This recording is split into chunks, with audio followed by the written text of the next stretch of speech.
امام الانبیاء حضرت محمد صلی اللہ علیہ وآلہ وسلم اپنے حصے والی سرنگ کھود رہے. آپ کے حصے میں جو جگہ آئی آپ وہاں پہ سرنگ کھود رہے. حضور اقدس صلی اللہ علیہ وآلہ وسلم کا ایک دیوانہ، ایک مستانہ، ایک صحابی آئے، آگے کہنے لگے یا رسول اللہ صلی اللہ علیہ وآلہ وسلم مجھے بھوک بہت زیادہ لگی ہوئی ہے، مجھ سے برداشت نہیں ہو رہا، مجھ سے کام نہیں ہو رہا. یا رسول اللہ صلی اللہ علیہ وآلہ وسلم بھوک بالکل بھوک اینڈ ہو گئی. آپ نے اس صحابی نے اپنی قمیض کو اٹھایا، قمیض کو اٹھا کے دکھایا، یا رسول اللہ صلی اللہ علیہ وآلہ وسلم یہ دیکھے میں نے ایک پتھر باندھا ہوا، بھوک کی وجہ سے اپنے پیٹ کے اوپر پتھر باندھا ہوا، کچھ تسلی ہو جائے، کچھ وقت گزر جائے، کچھ ٹائم گزر جائے. میرے نبی نے اپنا کرتا مبارک اٹھایا. صحابی دیکھتے ہیں حضور پاک صلی اللہ علیہ وآلہ وسلم نے اپنے پیٹ مبارک کے اوپر 2 پتھر باندھے ہوئے. آپ نے فرمایا، آپ نے جب دیکھا، صحابی نے دیکھا، حضرت جابر رضی اللہ تعالیٰ عنہ وہ آپ کو دیکھ رہے، آپ کی حالت کو دیکھ رہے. میرے معزز سامعین، جمعہ المبارک کا دن ہے. آج جمعہ کے اس بیان کے اندر اصل ذات اللہ رب العزت کی ذات ہے، اس کے بارے کے اندر انشاءاللہ مختصر سے گفتگو کریں گے. مدد کرنے والی ذات صرف اور صرف ایک اللہ رب العزت کی ذات ہے. اس ساری کی ساری کائنات کے اندر جس کو بھی مدد کی ضرورت پڑی، اس نے جس سے بھی مدد مانگی، لیکن مدد کرنے والی ذات وہ صرف اور صرف اللہ رب العزت کی ذات ہے. اگر کسی کا یہ نظریہ کہ میں نے فلاں سے مدد مانگی میرا کام ہو گیا، کیا تو اللہ نے ہے، لیکن اس کا یہ عقیدہ بن گیا کہ میرا کام اس کام کے کرنے کی، میرا کام اس وجہ سے ہوا، لیکن حقیقت کے اندر کرنے والی ذات اللہ رب العزت کی ذات ہے. ہر مشکل کے اندر، ہر تنگی کے اندر، ہر پریشانی کے اندر ہماری نظر جو جائے وہ اللہ رب العزت کی ذات کی طرف جائے کہ اس تنگی کو، اس پریشانی کو، اس مشکل کو دور کرنے والی اگر ذات ہے تو وہ صرف ایک اللہ رب العزت کی ذات ہے. اللہ رب العزت کے علاوہ کوئی تنگی پریشانی اور مشکل کو دور نہیں کر سکتا.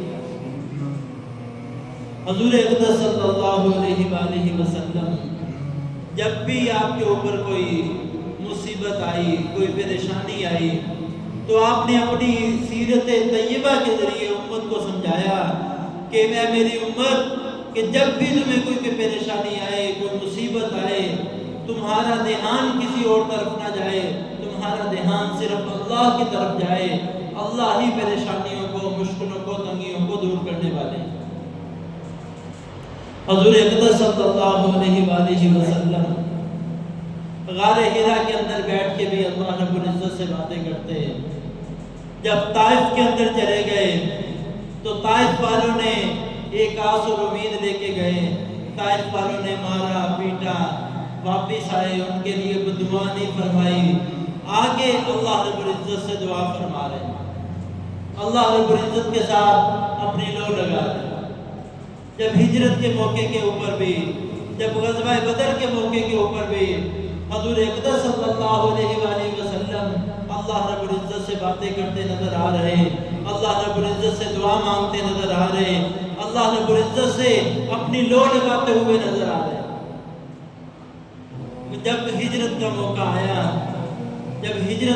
آیا، اس موقع کے وقت جب حضور اقدس صلی اللہ علیہ وآلہ وسلم حضرت ابو بکر رضی اللہ تعالیٰ عنہ کو ساتھ لے کے ہجرت کا سفر شروع کیا، غار کے اندر چھپ گئے، 3 دن تک غار کے اندر رہے. جب یہ یقین ہو گیا کہ اب اس طرف کوئی نہیں آئے گا، اس غار سے نکل کے اپنا سفر شروع کر دیا. مدینہ منورہ کا، اور یہ جو سفر شروع کیا یہ عام سفر سے ہٹ کے تھا۔ جو رستہ مدینہ منورہ کی طرف جاتا تھا وہ راستہ اختیار نہیں کیا گیا، دوسرے راستے سے یہ مدینہ منورہ کی طرف گئے تاکہ کسی کو شک نہ ہو۔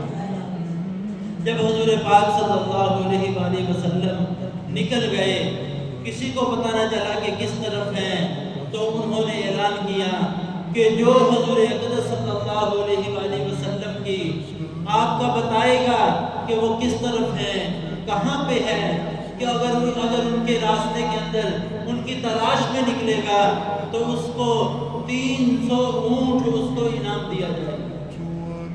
اس وقت ایک اونٹ کی کتنی ویلیو ہوتی تھی، ایک اونٹ کی کتنی قیمت تھی اس وقت، 300 اونٹوں کا انعام۔ حضور اقدس صلی اللہ علیہ وآلہ وسلم کا جو پتہ بتائے گا، جو ان کا پیچھا کرے گا، اس کو 300 اونٹوں کی آفر دی گئی۔ حضور اقدس صلی اللہ علیہ وآلہ وسلم اپنے سفر کی طرف رواں دواں، لالچ لوگوں کے دل کے اندر لالچ آئی، اونٹوں کا لالچ آیا، وہ نکل گئے آپ کو تلاش کرنے کے لیے۔ کوئی کسی طرف کو نکل گیا، کوئی کسی طرف کو نکل گیا، کوئی کسی طرف کو نکل گیا۔ سراقہ بن مالک وہ بھی آپ کو تلاش کرتا کرتا یہاں تک پہنچ گیا، حضور اقدس صلی اللہ علیہ وآلہ وسلم کے اتنا قریب پہنچ گیا۔ سراقہ جو بعد میں حضرت سراقہ بنے، وہ فرماتے ہیں کہ میں حضور اقدس صلی اللہ علیہ وآلہ وسلم، سیدنا ابو بکر رضی اللہ تعالیٰ عنہ آپس کے اندر جو باتیں کر رہے تھے، میں ان کی باتوں کو سن رہا تھا، ان کی باتیں میں آسانی سے سن رہا تھا، میں ان کے اس قدر قریب پہنچ گیا تھا۔ اور سراقہ کہتے ہیں کہ جب میں قریب پہنچا، جب میں نزدیک پہنچا، وہاں پہ پہنچ کے جب وہاں پہ پہنچا تو میرے گھوڑے کے پاؤں وہ زمین کے اندر دنس گئے۔ سراقہ نے منت سماجت کی، معافی مانگی، اس کے پاؤں، گھوڑے کے پاؤں زمین پہ چھوڑ دیے۔ پھر دل کے اندر لالچ پیدا ہوا، 300 اونٹوں کا لالچ پیدا ہوا۔ یہ کوئی چھوٹی رقم نہیں تھی، یہ چھوٹی قیمت نہیں تھی، یہ چھوٹا انعام نہیں تھا۔ پھر اس لالچ کے لیے لالچ اس کے دل کے اندر آیا، اس کے گھوڑے کے پاؤں پھر زمین نے پکڑ لیے۔ اللہ رب العزت بتا رہے ہر چیز پہ میرا قبضہ ہے، یہ زمینوں پہ میرا قبضہ ہے، جب میں چاہوں اس زمین کو حکم دے دوں سراقہ کے گھوڑے کے پاؤں پکڑ لے، زمین اس کے پاؤں کو پکڑ لے۔ جب اللہ رب العزت زمین کو حکم دے قارون کو دنسانا شروع کر دے تو زمین قارون کو دنسانا شروع کر دے، حتیٰ کہ اپنے خزانوں سمیت زمین کے اندر دنس جائے۔ ایسی زبردست ذات اللہ رب العزت کی ذات ہے۔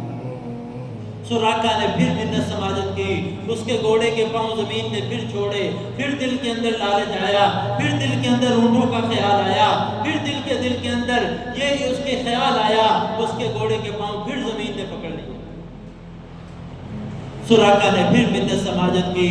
حضور اقدس صلی اللہ علیہ وآلہ وسلم نے فرمایا کہ اے سراقہ، ایک وقت ایسا آئے گا، میری امت میں ایک وقت ایسا آئے گا، اے سراقہ آج تو دیکھتا ہے کہ ان کے جوتے بھی ٹھیک نہیں ہیں، ان کے کپڑے بھی ٹھیک نہیں ہیں، آج تو دیکھتا ہے کہ ان کے اوپر تنگی کے دن ہیں۔ اے سراقہ ایک وقت ایسا آئے گا کہ کیسو کسرا کو فتح ہوگا، اس کے خزانے وہ آئیں گے۔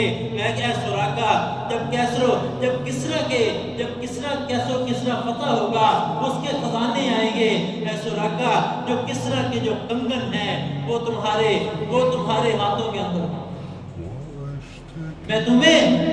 اللہ رب العزت نے اے سراقہ، اللہ رب العزت نے مجھے مبشر بنا کے بھیجا، میں اپنی نبوت والی آنکھ سے وہ منظر دیکھ رہا ہوں کہ وہ کنگن آئیں گے، وہ کنگن تجھے ملیں گے جو کسرا کے کنگن ہوں گے۔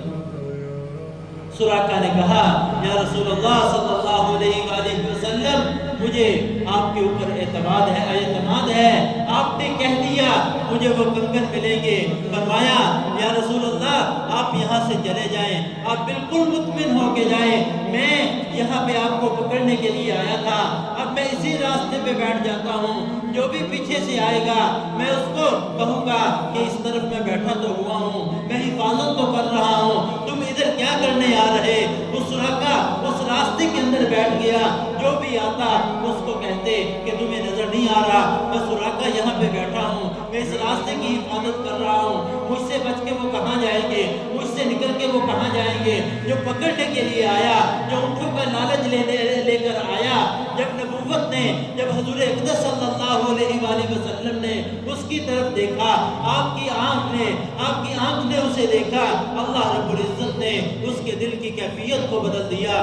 جو پکڑنے کے لیے آیا تھا، اونٹوں کے لالچ کے لیے آیا تھا، وہ حضور اقدس صلی اللہ علیہ وسلم کی محبت میں آپ کا پہرے دار بن گیا، اس راستے کا پہرے دار بن گیا۔ حضرت سراقہ کہتے ہیں جو بھی آتا میں یہ کہہ کے اسے واپس کر دیتا، جو بھی آتا میں یہ کہہ کے اسے واپس کر دیتا۔ حضور اقدس صلی اللہ علیہ وآلہ وسلم اپنے سفر کی طرف رواں رہے۔ تو اللہ رب العزت جو چاہتے ہیں، جس طرح چاہتے ہیں، جیسے چاہتے ہیں، اللہ رب العزت کرتے ہیں، اور کرنے کے اندر اللہ رب العزت کسی کے بھی محتاج نہیں۔ حضور اقدس صلی اللہ علیہ وآلہ وسلم کا وصال ہو گیا، بعد میں سیدنا ابو بکر رضی اللہ تعالیٰ عنہ کا دور آیا، آپ کا بھی وصال ہو گیا، آپ بھی اس دنیا سے تشریف لے گئے۔ بعد میں سیدنا عمر رضی اللہ تعالیٰ عنہ کا دور آیا، سیدنا عمر رضی اللہ تعالیٰ عنہ اپنے دور خلافت کے اندر ایران فتح ہوا، کیس و کسریٰ کے خزانے آئے، مسجد کے اندر آئے۔ حضرت عمر رضی اللہ تعالیٰ عنہ، سیدنا حضرت عبد الرحمن بن عوف رضی اللہ تعالیٰ عنہ فرماتے ہیں کہ حضرت عمر رضی اللہ تعالیٰ عنہ ان خزانے کو دیکھ رہے، اس میں جو پوٹلیاں بنی ہوئی تھی ان کو کھول رہے، گٹھریوں کو کھول رہے، اس میں سے دیکھ رہے، ساتھ ایک ہی الفاظ فرما رہے، یہ نہیں ہو سکتا، یہ نہیں ہو سکتا، یہ نہیں ہو سکتا۔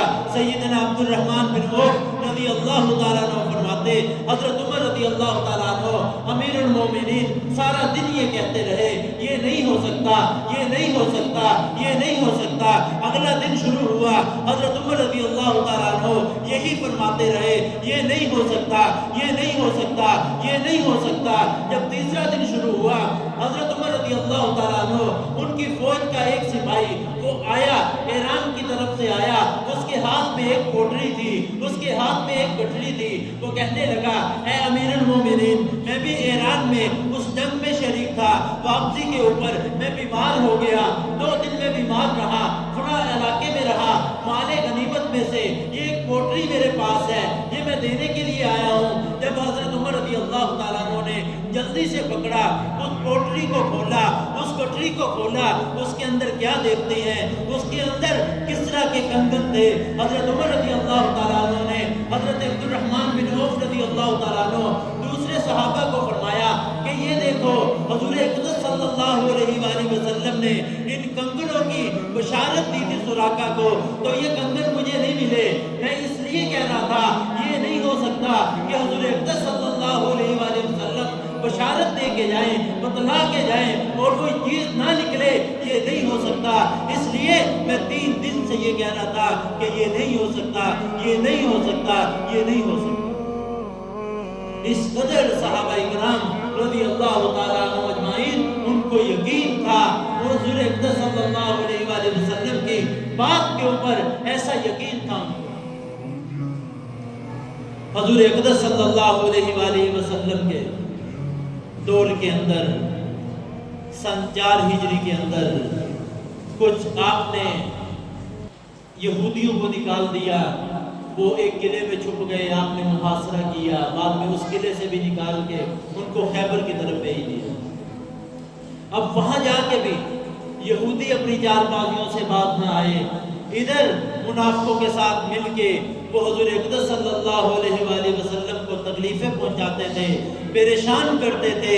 جب جب وہ خیبر کے اندر چلے گئے، اب جو وہاں جا کے بھی وہ باز نہ آئے، انہوں نے اپنے ایک وفد کو، اپنے سرداروں کو لے کے وہ مکہ مکرمہ کے اندر آ گئے، مکہ مکرمہ کے مشرکین مکہ کے پاس آ گئے، ان کو آ کے کہنے لگے کہ حضور اقدس صلی اللہ علیہ وآلہ وسلم کے ساتھ آپ کی بھی دشمنی ہے، ہماری بھی دشمنی ہے، کیوں نہ ہم ایک ہو جائیں، ہم اکٹھے ہو جائیں، ہماری طاقت بڑھ جائے گی۔ مشرکین مکہ بھی ساتھ مل گئے، دوسرے قبیلے والوں کو بھی ساتھ ملانا شروع کر دیا، پورا ایک انہوں نے پروگرام بنایا، سارے اکٹھے ہو گئے، انہوں نے پروگرام بنایا، ہم مدینہ منورہ کے اوپر حملہ کرتے ہیں، مسلمانوں کی جو جماعت ہے اس کو ختم کر دے، اس کو ہم بالکل ہی ختم کر دیتے ہیں، اسلام کا نام نہیں رہے گا، اسلام کا نام و نشان نہیں رہے گا۔ انہوں نے یہ ارادہ کر لیا، یہ پروگرام بنا لیا، اسلحہ اکٹھا کر لیا، قبیلے والے اکٹھے ہو گئے، منافقین ان کے ساتھ مل گئے، انہوں نے 5 ہجری کے اندر اس پروگرام سے وہ اکٹھے ہونا شروع ہوئے۔ حضور اقدس صلی اللہ علیہ وآلہ وسلم کو ان کے اس پروگرام کا علم ہو گیا۔ جب آپ کو پتا چلا کہ یہودی بھی اکٹھے ہو گئے، مشرکین مکہ بھی اکٹھے ہو گئے، منافق جو ہے وہ بھی اکٹھے ہو گئے، تو آپ نے صحابہ اکرام رضی اللہ تعالیٰ عنہ اجمعین ان کو اکٹھا کیا اور اکٹھا کر کے ان سے مشورہ لیا، میرے صحابہ یہ سارے کے سارے اکٹھے ہو کے آ رہے، کیا کرنا چاہیے، آپ کا کیا مشورہ ہے؟ صحابہ نے کہا یا رسول اللہ صلی اللہ علیہ وآلہ وسلم، جو آپ کہیں گے ہم اس کے لیے تیار ہیں، آپ جو حکم دیں گے ہم اس کے لیے تیار ہیں، آپ کہیں گے جان کی قربانی دے دیں، ہم جان کی قربانی دے دیں گے، آپ مال کی قربانی مانگیں گے ہم مال کی قربانی دے دیں گے، آپ حکم کریں ہم اس کو حکم کے لیے تیار ہیں۔ حضور اقدس صلی اللہ علیہ وآلہ وسلم نے حضرت حذیفہ رضی اللہ تعالیٰ عنہ سے کہا کہ حذیفہ جاؤ، جا کے چکر لگا کے آؤ، دیکھ کے آؤ مسلمانوں کی تعداد کتنی ہے، مردم شماری کر کے آؤ، ان کی تعداد کی کاؤنٹنگ کر کے آؤ۔ حضرت حذیفہ رضی اللہ تعالیٰ عنہ جب واپس آئے، آ کے کہنے لگے یا رسول اللہ صلی اللہ علیہ وآلہ وسلم، ہماری تعداد تو 1500 ہو گئی۔ انہوں نے 313 بدر کے اندر دیکھے تھے، ان کے دل کے اندر یہ تھا کہ 313 تھے، بدر کے اندر اللہ رب العزت نے ہمیں فتح عطا کر دی، اب تو ہماری تعداد 1500 تک پہنچ گئی، اب تو ہم تعداد میں زیادہ ہو گئے، اب تو ہم تعداد میں بڑھ گئے۔ حضور اقدس صلی اللہ علیہ وآلہ وسلم نے ان سے یہ سنا، صحابہ کے جذبے کو دیکھا، اسی کے اندر حضرت سلیمان فارسی رضی اللہ تعالیٰ عنہ وہ کہنے لگے اے پیارے نبی جی، ہمارے علاقے کے اندر فارس کے اندر جب کسی کا کوئی خطرہ ہوتا ہے، کسی کے حملے کا خطرہ ہوتا ہے، کوئی ایسی بات ہوتی ہے تو ہمارے فارس والے یہ کرتے ہیں، ایک سرنگ کھود لیتے ہیں، اس طرح کی سرنگ کھودتے ہیں کوئی اس سرنگ کو کراس نہ کر سکے، کوئی کراس کر کے آگے تک آ نہ سکے، ہم وہاں پہ یہ کرتے ہیں۔ حضور اقدس صلی اللہ علیہ وآلہ وسلم کو حضرت سلیمان فارسی رضی اللہ تعالیٰ عنہ کی یہ رائے پسند آئی اور آپ نے فرمایا کہ اے صحابہ، جدھر سے ان کے آنے کا اندیشہ ہے کہ وہ اس طرف سے آئیں گے، اس طرف کو ہم سرنگ کھود لیتے ہیں۔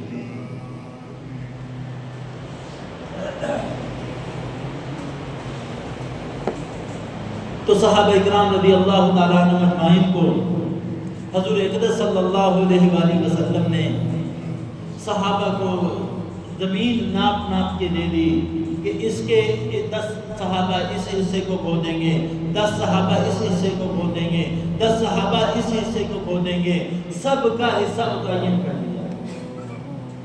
اور حضور پاک صلی اللہ علیہ وآلہ وسلم نے اپنے حصے والا حصہ بھی متعین کر لیا کہ یہاں سے یہاں پہ میں کھودوں گا۔ صحابہ اکرام رضی اللہ تعالیٰ عنہ اجمعین سردی کے دن ہیں اور سرنگ کو کھود رہے ہیں۔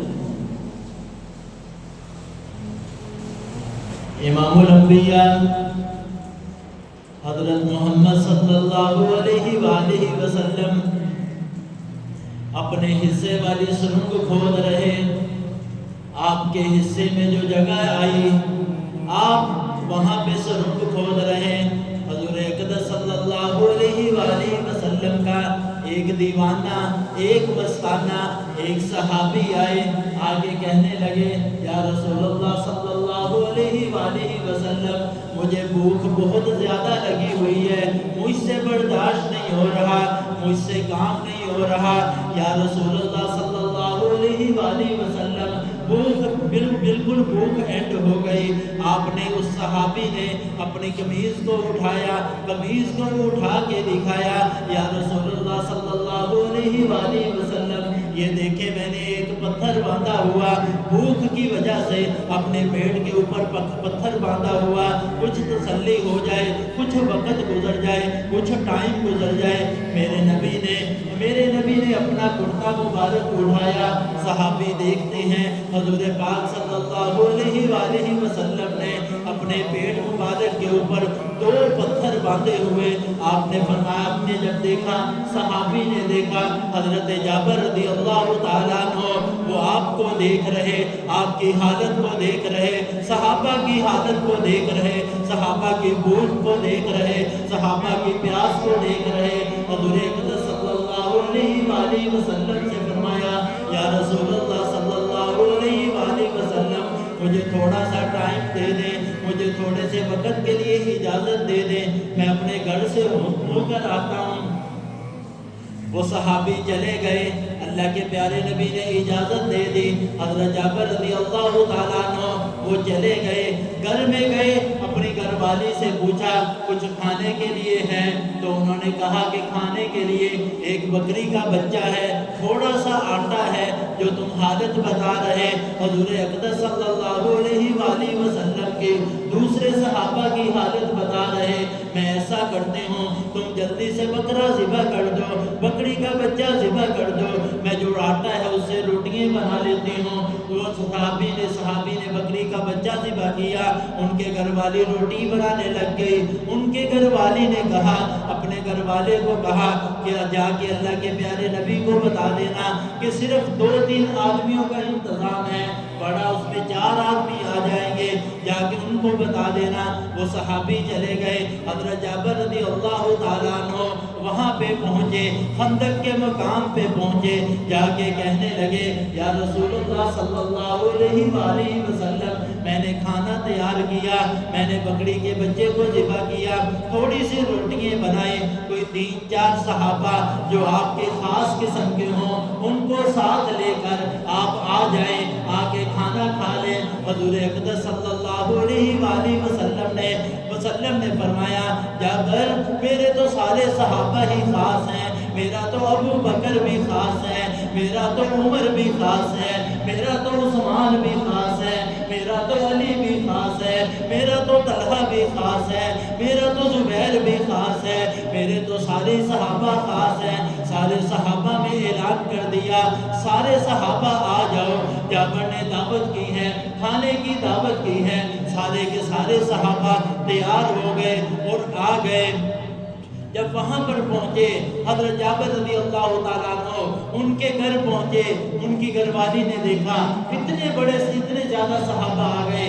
حضرت جابر سے کہا، علیحدگی میں کہا، کیا جابر تو نے بتایا نہیں تھا کہ سالن تھوڑا سا ہے؟ اے جابر تو نے بتایا نہیں تھا کہ روٹی تھوڑی سی ہے؟ تو حضرت جابر رضی اللہ تعالیٰ عنہ نے کہا کہ میں نے بتا دیا تھا۔ تو وہ پھر کہنے لگے کہ اگر تو نے بتا دیا ہے پھر کوئی مسئلہ نہیں ہے۔ حضور اقدس صلی اللہ علیہ وآلہ وسلم نے گھر چھوٹا سا تھا، صحابہ کو ٹولیوں کی شکل میں بلانا شروع کر دیا، صحابہ آتے گئے، کھانا کھاتے گئے اور جاتے گئے۔ اس وقت 800 کے قریب صحابہ اکرام رضی اللہ تعالیٰ عنہم اجمعین وہ کھانا کھاتے رہے، جاتے رہے۔ جب سب نے کھانا کھا لیا، جب سارے کھانا کھا کے چلے گئے، تو حضور اقدس صلی اللہ علیہ وآلہ وسلم نے حضرت جابر رضی اللہ تعالیٰ عنہ سے کہا کہ اے جابر اس ہانڈی کے اندر دیکھو، کوئی تمہارے لیے بچا کہ نہیں بچا، تمہاری گھر والی کے لیے بچا کہ نہیں بچا؟ تو حضرت جابر رضی اللہ تعالیٰ عنہ فرماتے ہیں، میں نے ہانڈی کو کھولا، میں نے ہانڈی کو کھول کے دیکھا، جتنا سالن تھا اتنا ہی سالن موجود، اس کے اندر کوئی کمی نہیں آئی، جتنی روٹیاں تھیں اتنی روٹیاں موجود، ان کے اندر کوئی کمی نہیں آئی۔ جب اس سالن کے اندر حضور اقدس صلی اللہ علیہ وآلہ وسلم کا لعاب مبارک چلا گیا اللہ پاک نے اس سالن میں برکت ڈال دی، اللہ پاک نے ان روٹیوں میں برکت ڈال دی۔ سارے کے سارے صحابہ نے سالن بھی کھایا، روٹیاں بھی کھائی، اور حضور اقدس صلی اللہ علیہ وآلہ وسلم نے صحابہ کرام کو سمجھا دیا، ان کا عقیدہ بتلا دیا کہ میرے صحابہ جب بھی پریشانی آئے، جب بھی مشکل آئے، جب بھی مصیبت آئے، جب بھی تنگی آئے، جب بھی کوئی حال آئے تو اللہ کی طرف متوجہ ہونا، اپنے اللہ کو یاد کرنا، اپنے اللہ سے مانگنا، اللہ کے آگے نفل پڑھنا، اللہ سے دعا کرنا، اللہ کے غیر کو نہ پکارنا، اللہ کے غیر کے سامنے نہ جانا۔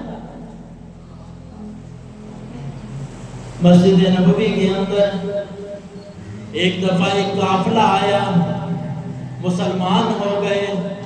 حضور اقدس صلی اللہ علیہ وآلہ وسلم اپنے حجرے کے اندر تلاوت قرآن پاک کر رہے، قافلے والوں نے کہا، ایک اپنے وفد کو بھیجا، ایک آدمی کو بھیجا کہ جاؤ، جا کے حضور اقدس صلی اللہ علیہ وآلہ وسلم سے جا کے ہمارا سلام بھی کہنا، اور انہیں بتانا کہ ہم بھوک کی حالت کے اندر ہیں، ہم پیاس کی حالت کے اندر ہیں، کوئی کھانے کا انتظام کر دے، کوئی پینے کا انتظام کر دے۔ اس وقت جس آدمی کو بھیجا، جب وہ وہاں پہ آیا، حضور پاک صلی اللہ علیہ وآلہ وسلم تلاوت کر رہے، اللہ پاک کا کلام پڑھ رہے، اس صحابی رضی اللہ تعالیٰ عنہ باہر کھڑے ہو گئے۔ اللہ کے پیارے نبی نے آیت پڑھی، 12ویں پارے کی پہلی آیت پڑھی کہ ہر کسی کو، ہر جاندار کو رزق دینے، رزق اللہ کے ذمہ ہے۔ انہوں نے جب آیت کو سنا، یہ سن کے واپس چلے گئے، قافلے کے اندر چلے گئے۔ قافلے والوں نے کہا کہ آپ گئے تھے؟ فرمایا کہ ہاں گئے تھے، کھانے کا بندوبست ہو گیا، آ کے وہاں پہ بیٹھ گئے۔ تھوڑی دیر گزری، سارے قافلے والوں کے لیے کھانا آ گیا، سارے قافلے والوں نے کھانا کھایا، پانی پیا، کھانا بچ گیا۔ انہوں نے یہ سوچا بچے ہوئے کھانے کو آقا کو واپس کر دیتے۔ قافلے کا سردار لے کے آقا کے پاس آ گئے، یا رسول اللہ صلی اللہ علیہ وآلہ وسلم، یہ کھانا بچ گیا، آپ کا بہت ہی شکریہ، آپ نے کھانے کا کھانا بھیج دیا۔ حضور پاک صلی اللہ علیہ وآلہ وسلم نے فرمایا کہ میں نے تو کھانا نہیں بھیجا۔ فرمایا کہ آپ کے پاس ہمارا آدمی آیا۔ فرمایا میرے پاس تو کوئی نہیں آیا۔ اس آدمی کو بلایا گیا، حضور پاک صلی اللہ علیہ وآلہ وسلم نے پوچھا کہ تو میرے پاس تو نہیں آیا؟ اس صحابی نے کہا یا رسول اللہ صلی اللہ علیہ وآلہ وسلم، میں آیا تھا، آپ یہ آیت پڑھ رہے تھے کہ رزق اللہ کے ذمہ، میں یہ آیت سن کے واپس چلا گیا۔ جب رزق اللہ کے ذمہ ہے، اللہ ہمارے رزق کا انتظام کر دیں گے، اللہ ہمارے رزق کا بندوبست کر دیں گے۔ میں واپس چلا گیا، اللہ نے کھانا بھیج دیا، اللہ نے پینے کا سامان کر دیا۔ حضور پاک صلی اللہ علیہ وآلہ وسلم نے فرمایا اے میرے صحابہ، یہ کھانا آپ کو اللہ نے کھلایا، یہ پانی آپ کو اللہ نے پلایا۔ تو حضور پاک صلی اللہ علیہ وآلہ وسلم، صحابہ کرام رضی اللہ تعالیٰ عنہم اجمعین، ایسا ان کا یقین بنایا، ایسا ان کا عقیدہ بنایا کہ صحابہ کو جب بھی پریشانی آتی، جب بھی مصیبت آتی، صحابہ کی نظر حضور اقدس صلی اللہ علیہ وآلہ وسلم کے بتائے ہوئے عمل کی طرف جاتی، اللہ کی طرف جاتی۔ حضور اقدس صلی اللہ علیہ وآلہ وسلم، بدر کا مقام ہے، 313 صحابہ ہیں، کفار مقابلے کے اندر ہے، اللہ کے پیارے نبی صلی اللہ علیہ وسلم نے اللہ سے لو لگائی ہوئی۔ جب وہاں پہ جب غار ثور کے اندر مکری کے جالے کا انتظام ہو گیا، حضور اقدس صلی اللہ علیہ وآلہ وسلم، آپ کی نظر اللہ کی ذات کی طرف تھی۔ جب سراقہ آیا، حضور پاک صلی اللہ علیہ وآلہ وسلم، آپ کی نظر اللہ کی طرف تھی۔ اس ساری کی ساری کائنات کے اندر جو کچھ بھی کرنے والی ذات ہے وہ صرف اللہ کی ذات ہے، اللہ کے علاوہ کوئی کچھ نہیں کر سکتا، اللہ کے علاوہ کوئی خالق نہیں، اللہ کے علاوہ کوئی مالک نہیں، اللہ کے علاوہ کوئی رازق نہیں، اللہ کے علاوہ کوئی مشکلیں دور کرنے والا نہیں، اللہ کے علاوہ کوئی کچھ نہیں کر سکتا، صرف اللہ ہے۔ اسی بات کا، اسی چیز کا عقیدہ حضور اقدس صلی اللہ علیہ وآلہ وسلم نے صحابہ کا بنایا رضی اللہ تعالیٰ عنہ اجمعین، اور آپ کی سیرت مبارکہ سے بھی ہمیں یہی عقیدہ ملتا ہے۔ وآخر دعوانا الحمدللہ۔